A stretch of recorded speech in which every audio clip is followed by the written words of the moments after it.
Welcome students. Welcome to our English class.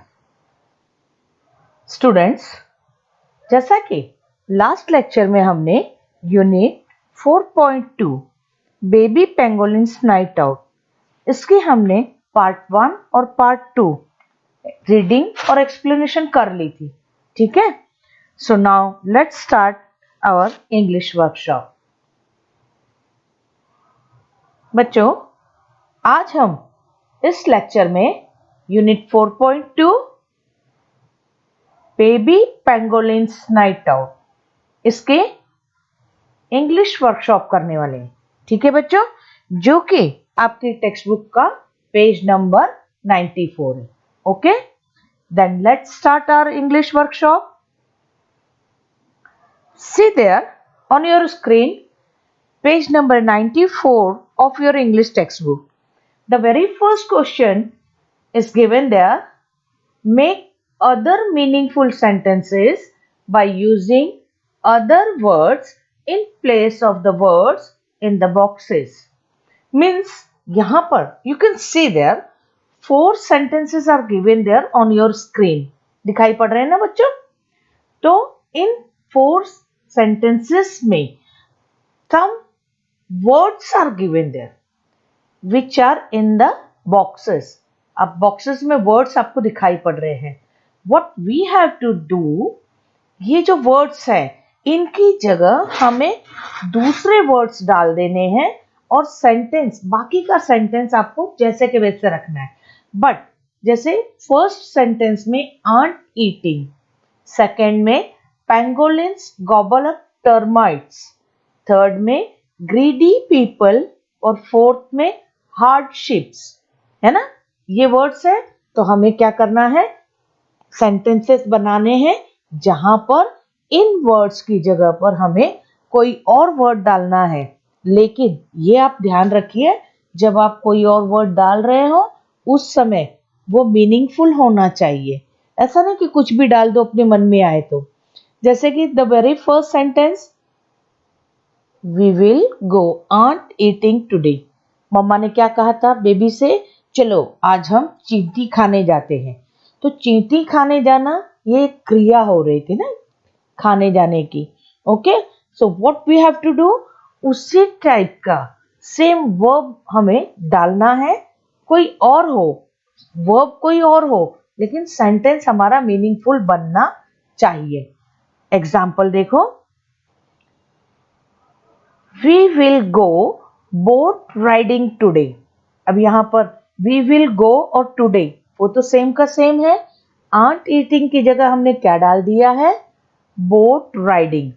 वो भी क्रिया हो रही थी aunt eating, चींटी खाने की, और यहाँ पर क्या हो रही है, boat riding यानी नाव की सवारी. समझ में आ रहा है बच्चों? सेम सेंटेंस है बट जो वर्ब है वो यहाँ पर चेंज हो गया है. कौन सा वर्ब हो गया है, आंट ईटिंग की जगह बोट राइडिंग हो गया. यानी कि क्रिया वही हो रही है लेकिन सेम नहीं है, अलग है थोड़ी सी. Next question, this is how we pangolins gobble up termites. यानी इस तरीके से हम पेंगोलिन्स गॉबल अप करना. गॉबल अप मैंने आपको बताया था ना, जल्दी जल्दी बहुत तेजी से खाना या निगलना, है ना. तो वो चीज यहां पर हो रही है. हमें उस वर्ड को, आपने 6th में ये एक्टिविटी की है बच्चों, 5th में भी आपको है और 6th में भी है. The same activity is there. You have to in the boxes whatever words are given there, you have to change that words, and instead of that words you have to put some another words and make meaningful sentences. Okay, so the answer is, this is how we boys enjoy trekking. यानी इस तरीके से हम लड़के trekking enjoy करते. Trekking यानी trekking करना, यानी कि पहाड़ चढ़ना. हाँ, नेक्स्ट है, you have to be on your guard against greedy people. यानी कि आपको स्वयं अपनी सुरक्षा करनी है या रक्षा करनी है. अगेंस्ट यानी किसके खिलाफ, ग्रीडी पीपल. यहाँ पर ग्रीडी पीपल यानी लालची लोग. लालची लोगों से हमें अपने स्वयं की सुरक्षा करनी है. तो हमें क्या करना है, ग्रीडी पीपल की जगह दूसरे वर्ड्स डालने हैं। Here is the answer, you have to be on your guard against selfish people. Selfish यानी स्वार्थी।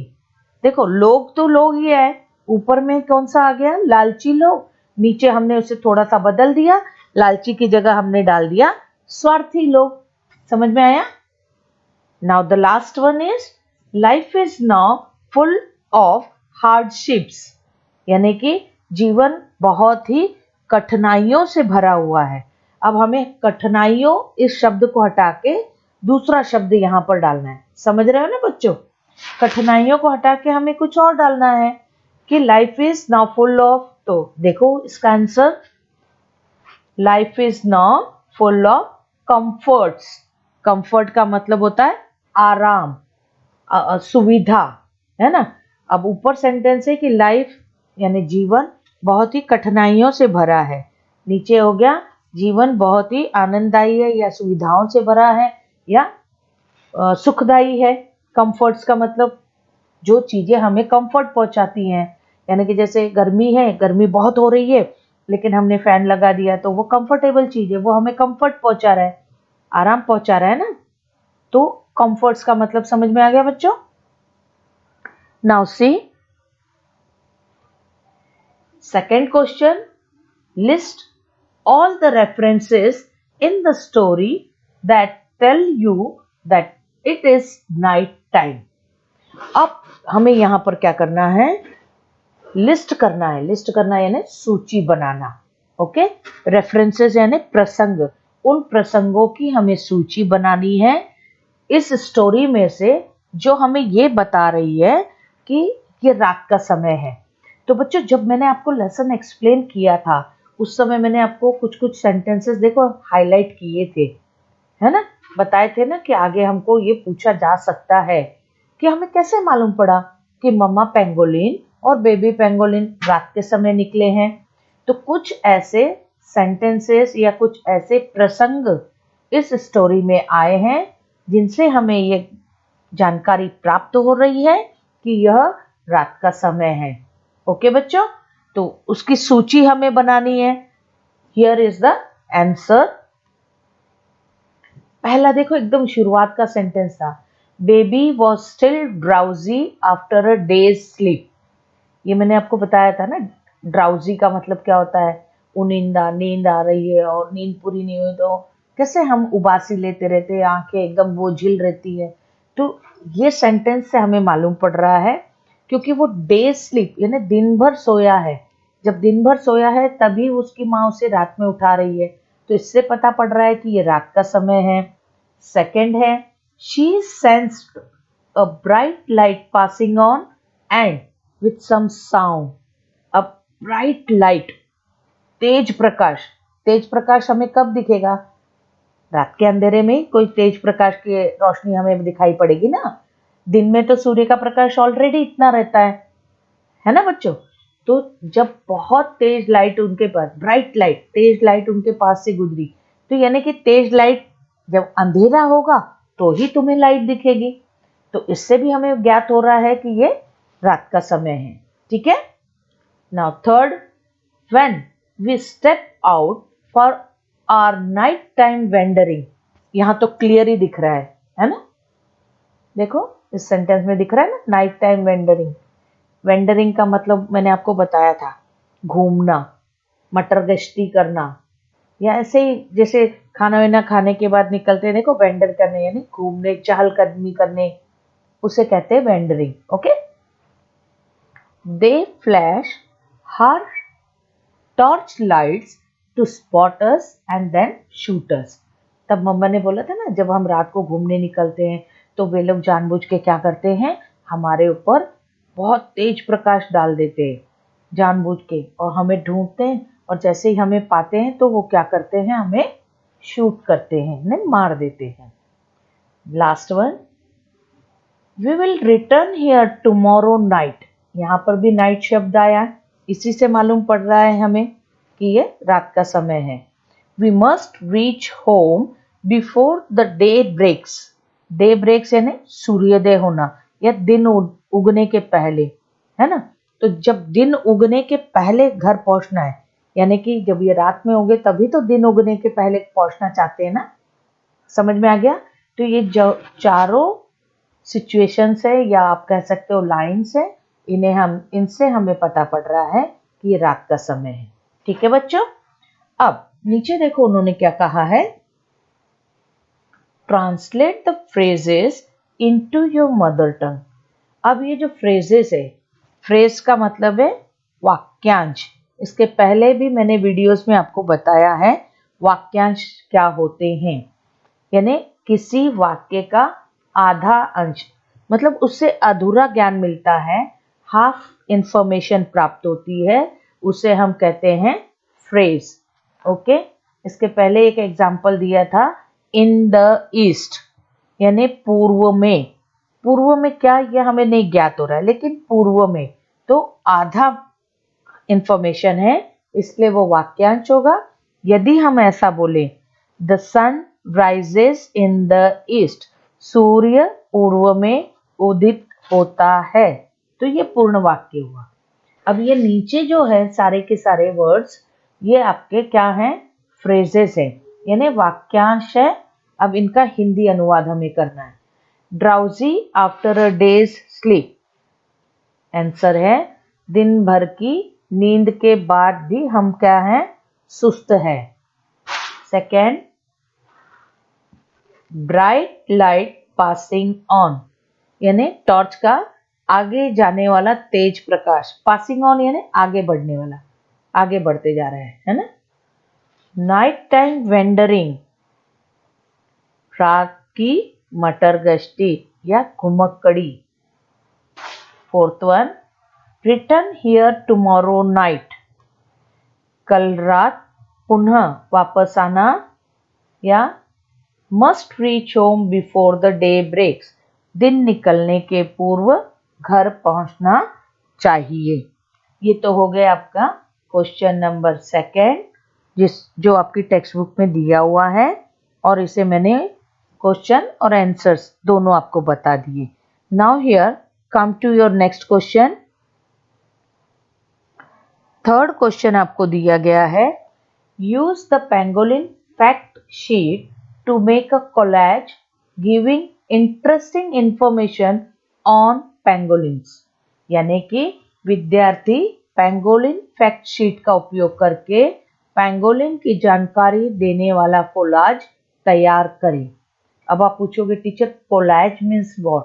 कोलाज का मतलब होता है, you can see there 9 points are given there, है ना। पेंगोलिन फैक्ट शीट का दिख रहे हैं ना बच्चों, 1 2 3 4 5 6 7 8 9, यानी कि ये पूरी की पूरी जानकारी को आपको संग्रहित करके, यानी एकत्रित करके, आपको ऐसे पॉइंट वाइज नहीं बनाना है।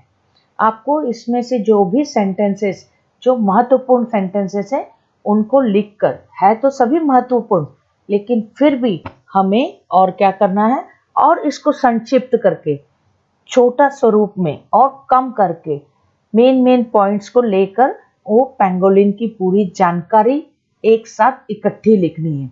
ये पॉइंट वाइज है, आपको कैसे करके लिखना है, लाइक अ पैराग्राफ। पैराग्राफ में आप पूरा का पूरा एक साथ नहीं उतार दोगे। जैसे कि आपने, जैसे Indian pangolins is included in schedule 1 as पर Indian wild life protection act 1972, that means they enjoy the same protection that tigers do. ये पॉइंट एक डाला है। दूसरा पॉइंट है, they are included in the red list of endangered species published by International Union for Conservation of Nature. अब ये दोनों points को आप चाहो तो एक ही करके लिख सकते हो कि pangolins are included in endangered species, list of endangered species published by International या IUCN, जो उसका शॉर्ट फॉर्म दिया है, International Union for Conservation of Nature. ऐसे आपको क्या करना है, मेन लेना है। अब इसका आप दे सकते हो, pangolins are mammals, they have scales on body, इतना ही, बाकी पूरा आप चाहो तो लिखने की जरूरत नहीं है। ओके, मेन पॉइंट आपको कि पेंगोलिन्स आर मैमल्स। मैमल का मतलब अभी आपको बता दूं, मैमल का मतलब होता है स्तनपायी प्राणी। मैमल, ये देखिए यहाँ पर MAMMAL, मैमल। मैमल यानी स्तनपायी प्राणी, यानी कि जो प्राणी अपने बच्चों को दूध पिलाते हैं, है ना। जैसे गाय है ना, गाय अपने बछड़े को दूध देती है, बराबर। बकरी है ना। ये प्राणी जो है ये अपने बच्चों को दूध पिलाते हैं। लेकिन मुर्गी को कभी देखा है आपने? नहीं ना। तो ऐसे प्राणी जो अपने बच्चों को दूध पिलाते हैं उन्हें स्तनपायी प्राणी कहा जाता है, और उसी को इंग्लिश में मैमल्स बोलते हैं। समझ में आया बच्चों? तो आपको क्या करना है, ये 9 पॉइंट्स जो हैं इनमें से जो भी आपको जानकारी, अच्छी जानकारी लग रही है और जो उचित जानकारी है उसे आपको अपने कॉपी में लिख कर रखना है एक पैराग्राफ के रूप में। ठीक है, ये आपका एक्टिविटी है, आपको स्वयं करना है। Students they have to do this activity themselves, अपने आप करना है। So that these are the information, ये इंफॉर्मेशंस दी गई हैं, इन इंफॉर्मेशंस को आप शॉर्ट करके अपनी कॉपी में लिख कर रखोगे। ओके बच्चों, now come to our next question. Question number 4, यहां पर आपको क्या करना है, right what mama pangolin told her baby about the following topics. आपको मैंने बताया ना, पूरी स्टोरी में मामा पेंगोलिन्स ने पूरी जानकारी पेंगोलिन्स की दी है कि कितने प्रकार के पेंगोलिन्स होते हैं, कहाँ कहाँ रहते हैं, किस प्रकार से वो खाते हैं, उनको क्यों, जो कुछ मनुष्य है जो लालची प्रवृत्ति के हैं वो किस प्रकार से उनको हानि पहुंचा सकते हैं, किस प्रकार से उन्हें बचकर रहना चाहिए, सब चीज है ना। मामा पेंगोलिन ने अपने बेबी पेंगोलिन को पूरी जानकारी दी। अब हमें क्या करना है, नीचे 3 मुद्दे दिए गए हैं, तो हमें खाली क्या करना है कि मम्मा ने इन 3 मुद्दों पर या इन 3 टॉपिक्स पर अपने बेबी को क्या क्या इंफॉर्मेशन दी, बराबर, ये हमें लिखना है। जैसे कि पहले उन्होंने क्या दिया, pangolins as animal species, their habitat, food habits etcetera. मम्मा ने बेबी को बताया था ना कि हम लोग किस प्रकार के प्राणी हैं, हमारा घर कैसा होता है, हमारा भोजन क्या होता है, हमारी आदतें क्या हैं। फिर दूसरा उन्होंने बताया थ्रेट्स टू पेंगोलिन्स, यानी पेंगोलिन्स को किन किन खतरों का सामना करना है, क्या क्या खतरे उसके लाइफ में आते हैं। और third, good peoples efforts to save pangolin. मैंने आपको बताया ना, कुछ अच्छे लोग भी हैं जो कि पेंगोलिन्स को बचाने के लिए अपनी पूरी ताकत लगाए हैं, या उनको बचाने की दिशा में ढेर सारे कार्य कर रहे हैं, है ना। तो मम्मा पेंगोलिन ने अपने बेबी को इन तीनों मुद्दों पर क्या क्या बताया उसे आपको लिखना है। और ये सारी चीजें आपकी किताब में हैं, आप लेसन पढ़ोगे एक बार और तो आपको आंसर्स मिल जाएंगे। But then also I am giving you the answers, तीनों मुद्दों के ऊपर मम्मा ने अपने बच्चे से क्या कहा। See that the very first is pangolins as animal species, their habitat, food, habits, etc. अब वहां पर नीचे आंसर दिया है कि मतलब हमारी प्रजाति के बारे में। स्पीशीज का मतलब मैंने आपको बताया था, SPECIES, स्पीशीज का मतलब है प्रजाति, कि कितनी प्रजाति के लोग हैं ये लोग पेंगोलिन, इनका भोजन क्या है, इनकी आदतें क्या है। तो यू कैन रीड देयर, मैं आपको रीड कर देती हूँ आंसर्स, आप इन्हें अपनी प्रश्नोत्तर की कॉपी में देखकर बगैर कोई स्पेलिंग मिस्टेक किए लिखोगे। ठीक है। Pangolins as animal species, their habitat, food, habits, etc. Answer is pangolins are found in Asia and Africa. Indian pangolins and Chinese pangolins are seen in northern part of India. Their habitat is a snug hole in the earth, nearly 9 inches wide and more than a meter long. They come out at night for searching their food. They are ant eaters. Termites are their favorite and main food. Pangolins have scales on their body. They use their strong claws and tail to climb up a tree. ये सारी जानकारी आपके text से ही है, ठीक है। Second है threats to pangolins, यानी पेंगोलिन्स के लिए कौन कौन सी चीजें खतरनाक है या उनके लिए कौन सी चीजों से खतरा उत्पन्न हो रहा है, ठीक है।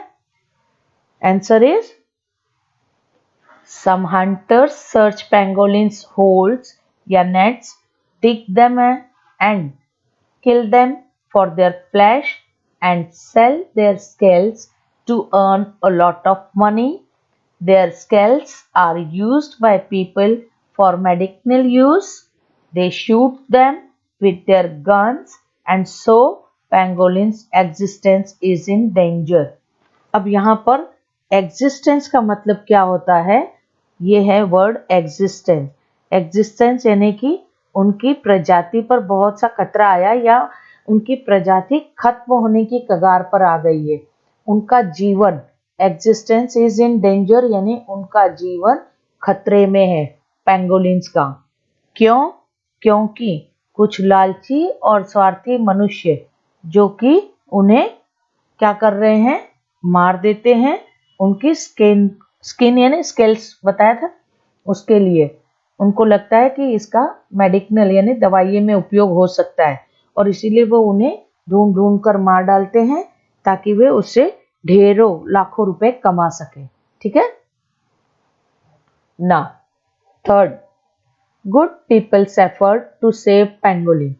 अब ये तो इसके पहले वाला थ्रेट्स था, वो तो लालची पीपल यानी ग्रीडी लोगों का था।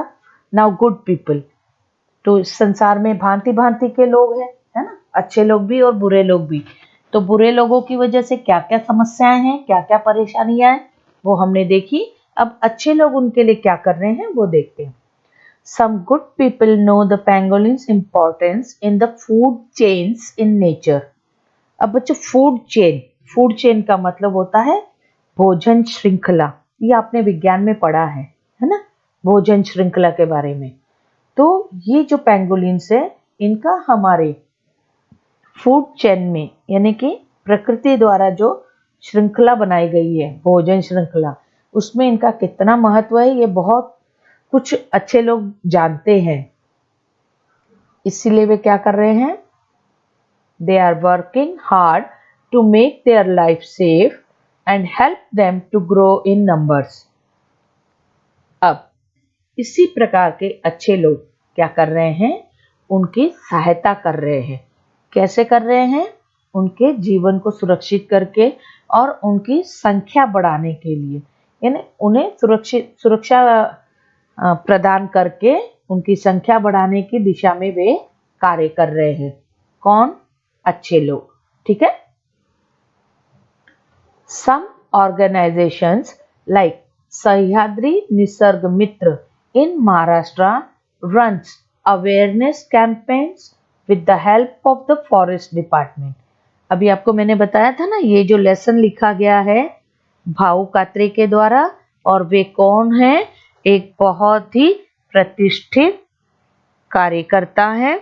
किस चीज के लिए वे काम कर रहे हैं, ये जो संकटग्रस्त इनकी प्रजाति है, किनकी, बेबी पेंगोलिन्स की, इनकी प्रजाति को बचाने के लिए, उन्हें सुरक्षित करने के लिए वे प्रकृति के संरक्षण जो संकटग्रस्त जो प्रजातियां उनको बचाने के लिए कंजर्वेशन प्रोग्राम जो चलाए जाते हैं, यानी कि प्राकृतिक संरक्षण के कार्यक्रम जो चलाए जाते हैं उसमें वे कार्य करते हैं, ठीक है। और सह्याद्री निसर्ग मित्र ऑर्गेनाइजेशन जो कि चिपलून, कहाँ पर है बच्चों, महाराष्ट्र में चिपलून, वहां पर यह संस्था है और ये संस्था प्राणियों के संरक्षण के लिए कार्य करती है ना। तो ये अकेले करती है क्या? नहीं, with the help of forest department, यानी कि वन विभाग के द्वारा, है ना। कैसे करते हैं वो लोग ये कार्य? They hold meetings in villages and urge people to protect them. अब ये क्या करते हैं? मीटिंग्स करते हैं, गांव के लोगों को बुलाते हैं और उनको बताते हैं कि इनका इम्पोर्टेंस क्या है, इन्हें आप मत मारो, ये हमारे भलाई के लिए ही कार्य करते हैं, ये प्राणी हमारे लिए बहुत ही महत्वपूर्ण है। They put up posters and hand out pamphlets to make people understand their importance for killing and removing millions of ants and termites. वे ऐसे कैंपेन्स लगा के, पोस्टर्स लगा के, पैम्पलेट्स यानी हस्तपत्रिका ऐसे बांट कर, कागज जो छपा कर कि भाई पेंगोलिन्स किस प्रकार से हमारे लिए बहुत ही उपयोगी है, क्योंकि वे क्या करते हैं? लोगों को किसको मारते हैं? किल करते हैं। Millions of ants and termites, दीमक और चींटियों को, जो कि दीमक और चींटियां क्या करती हैं? हमारे अनाज को नुकसान पहुंचाती हैं, हमारे फर्नीचर को, लकड़ी के सामान को टर्माइट्स नुकसान पहुंचाते हैं। तो ऐसे हमारे नुकसान को ये पेंगोलिन्स बचाते हैं। किस प्रकार से? उनको खा के, है ना। तो they are trying to stop international smuggling of the scales of pangolin. और इसी प्रकार से बहुत सी और भी संस्थाएं हैं जो कि वन विभाग के द्वारा मिलकर पेंगोलिन्स को बचाने की दिशा में कार्य कर रही हैं। ठीक है बच्चों, तो ये हो गया आपका question number 4। Now see our next question. Question number 5, say whether the following sentences are true और फॉल्स। यानी कि आप नीचे वाक्य देखिए, 6 वाक्य आपको दिखाए गए हैं। ये आपने लेसन पढ़ा, मैंने एक्सप्लेन किया था, आपकी समझ में आ ही गया होगा। अब आपको ये बताना है कि ये वाक्य सही है या गलत। ट्रू यानी सत्य और फॉल्स यानी असत्य। समझ में आया? Now the very first is the pangolins home was a snug hole in the earth. बच्चों आप बताओ, उनका जो घर था पेंगोलिन्स का, वो एक आरामदेह होल यानी छेद था पृथ्वी में। सही है या गलत? यस, इट इज ट्रू, सही है। Mama pangolin used her claws to eat ants and termites. Claws, CLAWS, claws का मतलब होता है पंजे। ममा पेंगोलिन ने क्या किया? अपने पंजों से, ध्यान से देखो बच्चों, अपने पंजों से उन्होंने टर्माइट्स और चींटियों को खाया। उन्होंने क्या बोला है? क्लॉ टू ईट, ईट यानी खाना। खाने के लिए उन्होंने पंजों का उपयोग किया। क्या मैंने क्या बताया था? ट्रू है कि फॉल्स है? Yes, false. क्यों? क्योंकि उन्होंने किससे खाया था? अपनी लंबी स्टिकी जुबान जो थी ना, उनकी जीभ, टंग, उससे खाया था, है ना, पंजों से तो नहीं खाया था। Now third one, baby pangolin did not like termites. अब बेबी पेंगोलिन जब मिल्क पी पी के बोर हो गया था, मम्मा उसको लेके गई, मम्मा पेंगोलिन लेके गई उसे, किस लिए? टर्माइट्स खिलाने के लिए, एंट ईटिंग के लिए, है ना। तो बेबी पेंगोलिन को क्या अच्छा लगा था या नहीं लगा था टर्माइट्स? उसने क्या बोला था? ये उसको अच्छा लगा था ना। यहाँ पर वो बोल रहा है डिड नॉट लाइक, यानी उसे पसंद नहीं आया। तो ये तो गलत है, उसको तो बहुत पसंद आया था ना। उसने बोला ना, या मम्मी वेरी डिलीशियस, मम्मी ने आपने जो बोला था बहुत अच्छे है, चींटियां बहुत अच्छी है खाने में, है ना। Now next one, mama pangolin pulled her long body together into a tight ball. मम्मा ने जैसे ही खतरा देखा था तो उन्होंने क्या किया? अपनी लंबी सी जो बॉडी थी, लंबी है ना, वो दिखाया था ना आपको मैंने फोटो, तो उतनी लंबी बॉडी को उन्होंने टाइट बॉल के जैसा, अपने आप को खतरा देखते ही अपने बॉडी को क्या कर लिया था? एक बॉल के रूप में सिकोड़ लिया था, खींच लिया था, है ना। तो ट्रू है कि फॉल्स है? ट्रू, क्योंकि फिर बाद में जब खतरा चला गया तो उन्होंने क्या किया? धीरे से अपनी बॉडी को लूज किया और बेबी को बाहर निकाल दिया था, है ना। Pangolin scales are medicinal. अब उन्होंने बोला कि जो पेंगोलिन की जो स्किन है, जो शरीर के ऊपर उसके स्किन रहती है, स्केल्स रहते हैं, शल्क रहते हैं या शल्य बोलते हैं, तो वो दवाई के कार्य में यूज होते हैं। सही है या गलत? Yes, it is true. The last one, human beings have destroyed pangolin habitats, यानी कि मनुष्यों ने डिस्ट्रॉय का मतलब होता है नष्ट करना, पेंगोलिन के जो घर है उन्हें नष्ट कर दिया है। तो ट्रू है कि फॉल्स है? ट्रू। क्यों? क्योंकि कुछ लालची लोग इस प्रकार का कार्य कर रहे हैं और उनके घर को नष्ट कर रहे हैं। उनके घर कहाँ हैं? जंगलों में ना, और जंगल भी वैसे खत्म होते जा रहे हैं धीरे धीरे, है ना? आप लोगों ने देखा है ना, आपको हर बार बताया जाता है कि जंगल धीरे धीरे खत्म होते जा रहे हैं और उसी का नतीजा है जो प्रकृति में असंतुलन पैदा हो गया है। ठीक है बच्चों? सो आपके समझ में आ गया? ये हो गई आपकी English workshop. That's the end of your English workshop unit 4.2 baby pangolins night out. Okay बच्चों, अब आपको क्या करना है, जितने भी प्रश्नोत्तर आज मैंने आपको यहाँ पर एक्सप्लेन किए और लिखाए हैं, इन सबको आप आज की डेट डालकर प्रश्नोत्तर की कॉपी में लिख कर रखोगे। इसके पहले भी मैंने आपको बोला था, सबसे पहले आपको वार्मिंग अप कराई थी मैंने, 4.2 वार्मिंग अप वो करवाया था, वो आपने करके रखा होगा। अब आप क्या करोगे, नए पेज के ऊपर बेबी पेंगोलिन्स नाइट आउट इस लेसन का नाम डालकर आप इसके प्रश्नोत्तर जो मैं आज करा रही हूँ, पहले सारी मीनिंग्स, पहले सब क्या करोगे, सारी मीनिंग्स उसे आप करोगे, किताब में से देखकर लिख लोगे। मैंने आपको टेक्स्ट बुक की है, पीडीएफ भेजा हुआ है, आप उसमें से देखकर लिखोगे और उसके बाद आप ये इंग्लिश वर्कशॉप भी करके रखोगे। ठीक है? यदि इसके बावजूद किसी को कोई क्वेश्चन होगा तो जब मैं ग्रुप ओपन करूंगी तब आप मुझे पूछोगे। ओके, फिर मिलते हैं हम हमारे इसी लेसन के लैंग्वेज स्टडी में। ठीक है? तब तक के लिए बाय बाय।